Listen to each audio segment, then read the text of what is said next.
Tengo un amigo mío, se casó con una jeva. Él la hacía muy sencilla, él la hacía ella muy seria. Y cuando pasó el tiempo se hizo una devoradora. Le da golpe en la galleta, ella es una abusadora.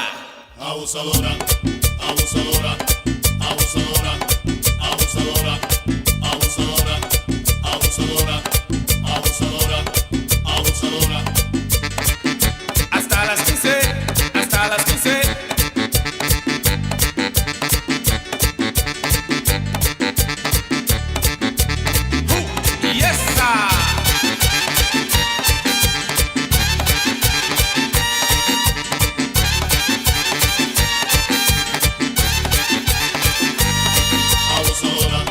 Abusadora, Celine, abusadora, y Julie, abusadora, Inés, abusadora, y Carla, abusadora, Jessica, abusadora, y Vicky. abusadora. A ella le gusta abusar, a ella le gusta abusar, a ella le gusta abusar, sa, sa, sa.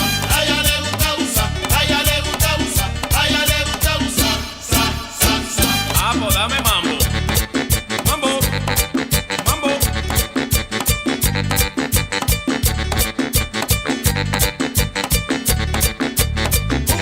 Yes, sir.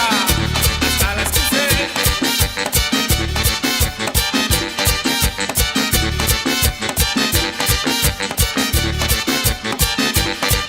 Mambo, al mambo.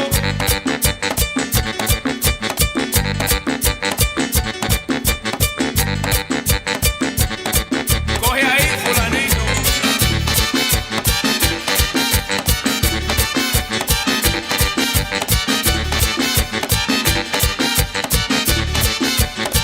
A ella le gusta abusar, a ella le gusta abusar, a ella le gusta abusar, sa, sa, sa. A ella le gusta abusar, a ella le gusta abusar, a ella le gusta abusar, sa, sa, sa. Ok. Una mujer como esa no se le compra nevera, ni vestido, ni cartera, ni en Navidad un arbolito. Hay que mudarla en un patio con su mueble de palito. Que nunca tenga un novio, ni un macho, ni un marido, ni nadie que la quiera, ni la ame como es debido. Ja. Una mujer como esa se encuentra ¿Dónde